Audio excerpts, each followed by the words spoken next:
Magandang hapon. Once again, hi there. Kumusta kayo lahat? Welcome once again sa ating YouTube channel, which is Unconditional Couple. Nag-increase na naman ng 2 subscribers yung YouTube channel natin. Salamat sa inyo. At nakita ko rin na nag-increase din yung mga viewers sa ating munting channel. Hindi naman nag-super increase talaga. Mabot lang siya ng 50. Yung bago lang nating upload, umabot na ng 30 views, which is I'm very thankful. I'm very thankful. Gradually po nag-increase siya kahit maliit lang. Okay lang ako. Okay na ako ng ganyang kaliit na increase.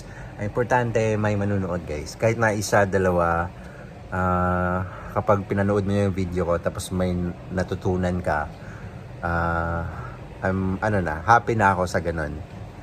So, nandito tayo sa office. Yan. Umuwi na yung mga kasama ko kasi it's already 5:20 na ng hapon. And galing ako nag-encode, guys. Kita nyo, hindi ko pa siguro na-shutdown to. Or na-shutdown ko na. Ayan, nag-encode po ako, guys. Papakita ko sa inyo. Yan, mga data inconsistencies. Kasi yung data inconsistencies, yan yung topic natin. May mga na-join kasi dito sa 4Ps na parang naging duplicate. Or yung data, mali yung data. Mali yung information na nalagay. Or hindi sure yung nalagay. For example, yung monitored child, nakalagay na grade 4, tapos grade 5 na pala siya. So yan, data inconsistency yan. Meron ding duplicate. Yung duplicate is dalawang same na pangalan, same birthday sa isang household. So yan, duplicate yan. So yun, kailangan kong mag-validate. Kailangan mong i-validate yan. Baka meron siyang kakambal, di ba? Ganun. Or they are one person lang. Pero dito sa ating system, nakalagay yung dalawang pangalan. Pero isa lang yung tao. So yun din. Kailangan nating i-investigate. And kailangan nating mag-investigate at i-validate siya. So magtanong sa mga parent leaders or puntahan mo sa area. So yun. Make sure na hindi pwedeng nagka-duplicate yung mga tao sa system natin.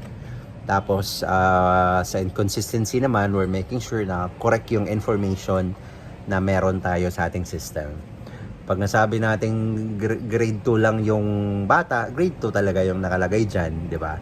Tapos mag-update tayo, manghihingi ng school certificate, kung anong grade na yung monitored child. Grade 1, grade 2 ba siya? Grade 3, grade 4, at saka saan siya nag-aaral. So, isa yun sa mga trabaho ko as a municipal link. By the way, bago ka pa dito sa aking YouTube channel, ako pala si Ray, isa po akong Project Development Officer 2, Municipal Link ng DSWD Pantawid Pamilyang Pilipino Program. So, yun guys. Yun.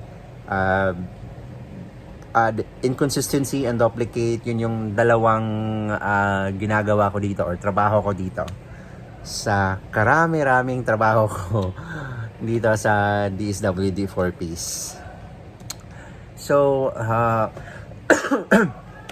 excuse me, inuubo ako guys, pasensya na. So, yun guys, may mga list sila na ibigay na list sa amin. Kasi once ma-hire ka, i-assign ka sa isang municipality, tapos may i-handle ka na barangay, katulad sa akin, 7 barangay yung hinahandle ko. Tapos, per barangay, makikita mo doon kung ilan yung beneficiary doon. May isa akong barangay na 40 plus beneficiary. Meron din akong malaking isang barangay na 100 plus yung beneficiary. So all in all, I have 400 plus na beneficiary na caseload na hinahandle ko, guys.